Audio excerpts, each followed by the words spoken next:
Hey, Edu Transformers, innovators, learning experience designers, and learner center practitioners worldwide tuning in.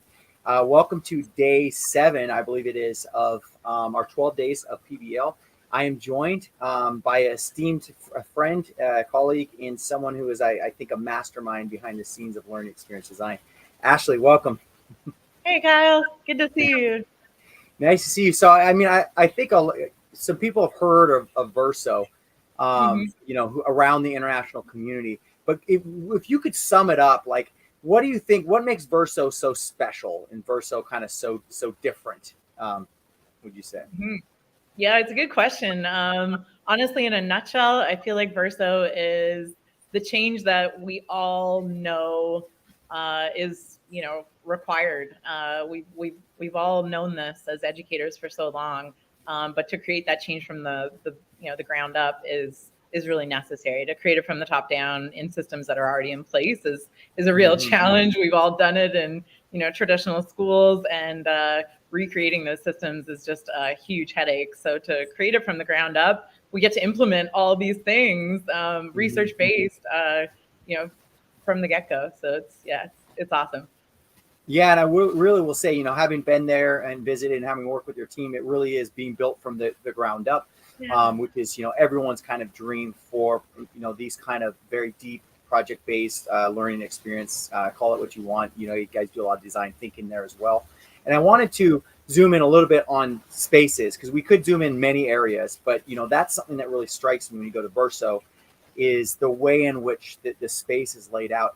Can you touch a little bit into the process you went through in terms of designing your learning spaces? Yeah, sure. So we're really lucky. We've got these loops for each stage level of the school itself. So we have an elementary school, a middle school, and a high school, and they're all in separate loops within the campus of the school itself. So the loops are completely open. There's a courtyard in the middle of each loop. But then other than that, it's all windows, glassed walls. The walls are collapsible. So we can create, little pockets, or we can open it right up to a massive space. So it's really adaptable. Okay, yeah, and if you tuned into this, the thumbnail that's kind of advertising this, you'll be able to see a picture of the space. Some of those things you mentioned, it's collapsible. There's glass walls, it's transparent. Can you take me through a couple of those elements? Like, why are those important elements? Would you say in terms of design? Yeah, I mean, well, when you're talking about PBL in particular, you really want something that's responsive to what you're doing day to day. Um, Not only responsive to the learner's needs, but to the project's needs as well. So one day you might be doing group work, and you want a small space for dedicated components of the project, and then the next day, or even that same day, that same afternoon, you might want to open the space right up and completely change that environment. So to have that flexibility has really been a positive force in our PBL approach. Yeah. Okay, in that flexibility, right? And then take people through in terms of like your approach to PBL. You guys have this thing called Learning Lab. So can you just describe, what Learning Lab is about and how people might be able to relate Learning Lab to the experiences that they're organizing? Yeah, sure. So Learning Lab is probably the component here at Verso that's closest to traditional school, in the sense that it's learning designer led. So these are, 12-week, 13-week projects, but the learning design team really does kind of handpick those projects. Versus, other components of our program that are completely learner led. Most of our program is learner led. So the learning labs are really cool because they get to capitalize on the strengths of the learning designers as well. So the projects that we get to bring to the kids are quite specialized in the subject areas. Definitely transdisciplinary. We're choosing 3 subject areas for every project. So Hmm. 2 subjects plus literacy. Yeah, and because of the length of the time for them, we really get to do a deep dive into those subject areas, and yeah, create a really robust learning Hmm. environment for the kids. Yeah.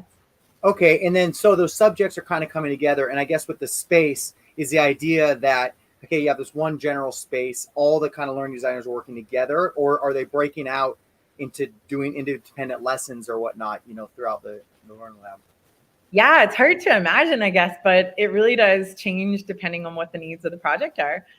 Certainly, sometimes we are all in the same space and co-teaching is our model. So it's not unusual at all in the run of a day for everyone to be all together.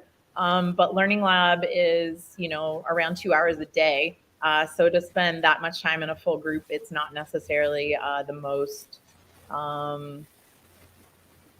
maybe resourceful use of our time. So we definitely break out in terms of differentiated groups, our higher level learners, mentoring other kids, kids with different backgrounds and different interests themselves are leading different workshops and groupings.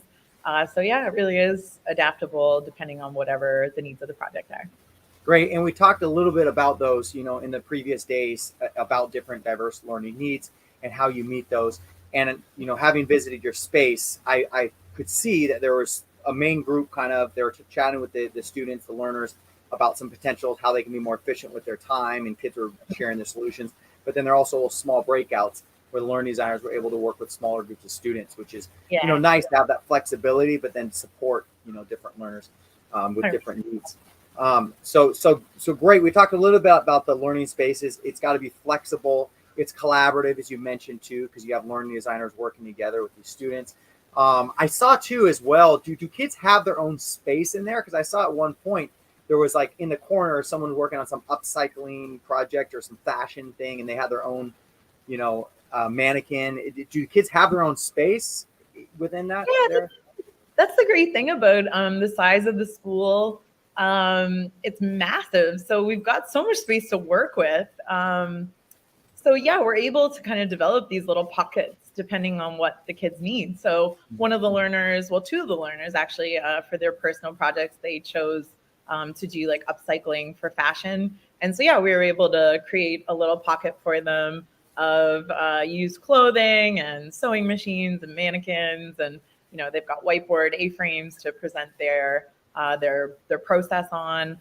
And it really is just an ownership, I guess, space for them. They're really proud of it. And that ideally is what we want to work towards with every learner. We want them to feel like, okay, yeah, my project and interests and my personality is reflected in this little part of the world, the little Verso world.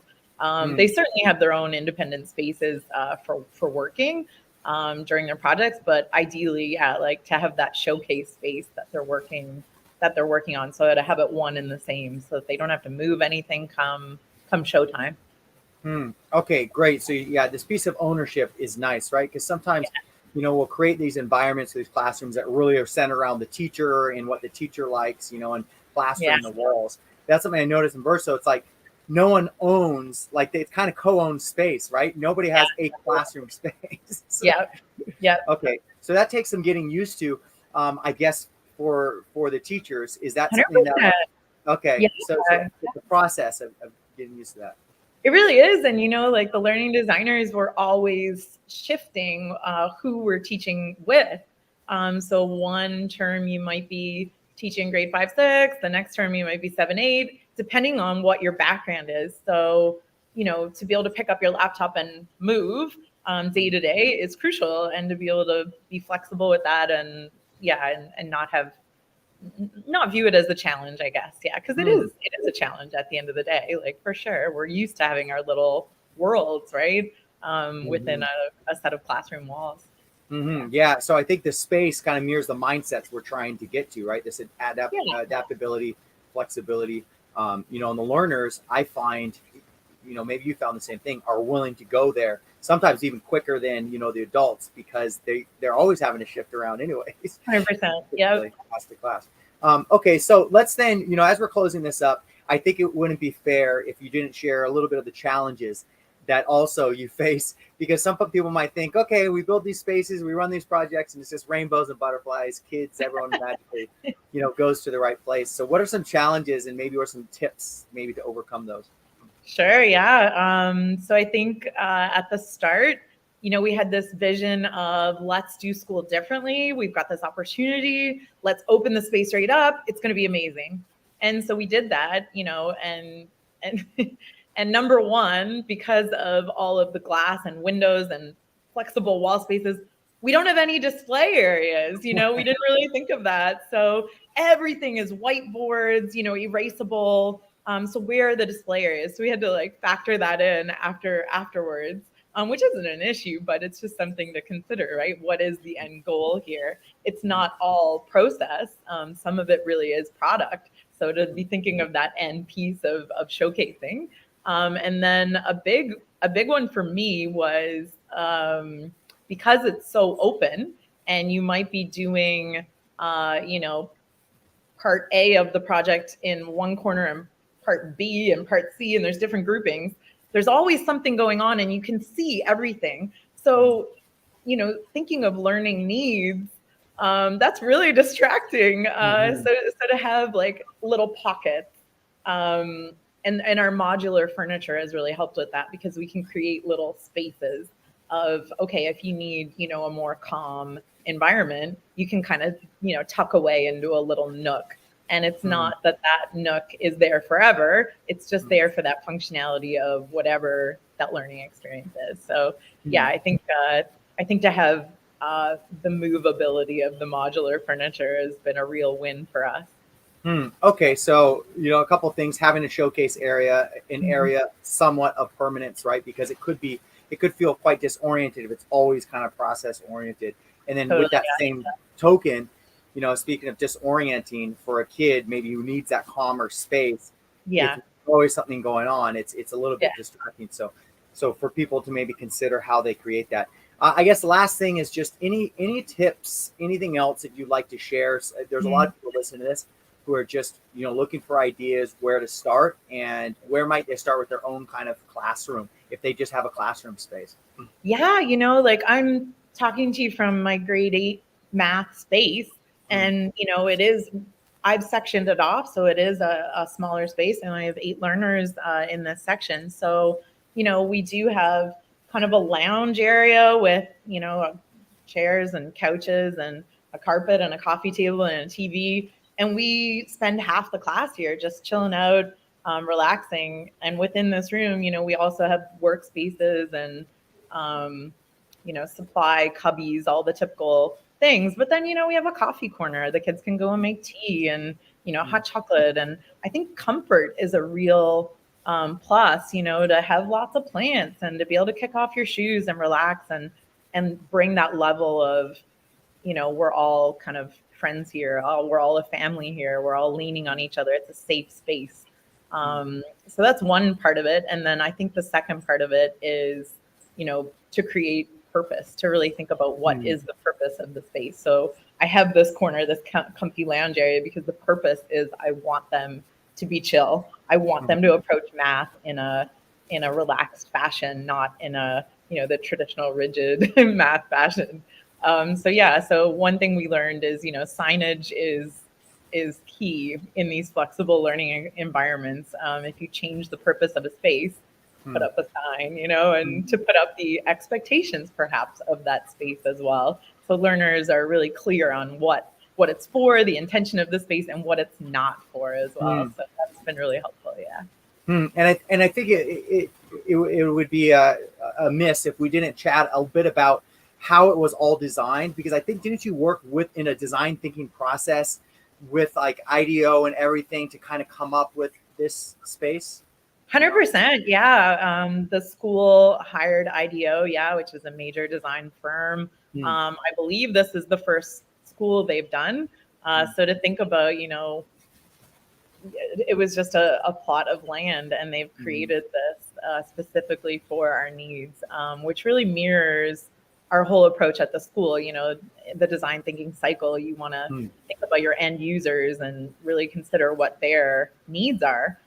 So I think they've done a fantastic job of creating this space for learners primarily, but also for educators to service those learners' needs. Yeah, wonderful. And so, just a couple other things to touch on, because I think you're being quite humble in terms of the way you're approaching or chatting about what you've done. Anybody who's listening to this too, I highly recommend you check out Verso. They're very transparent in terms of what they're doing, always flexible, open to change. Where's the best place for people to find out more about Verso? Is go to the website? Come to the middle loop. No, I'm just kidding. Yeah, definitely the website, Instagram, socials. Yeah, our communications team is all over it, so you can see what we're up to on a daily basis.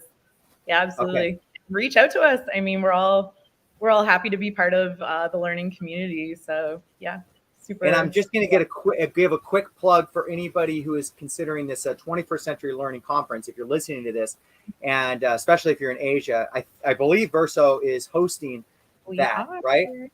Okay. Yeah, and that's in in the middle of May. Yeah, in the middle of May. And you'll have an opportunity actually as well too to check out a little bit of the Verso campus and to see kind of how it looks and how it's different and what can happen, when you build something from the ground up. So thanks so much, Ashely, for being on and sharing. And we'll see everyone, I guess, for tomorrow, day 8. Thanks for having me, Kyle. Cheers.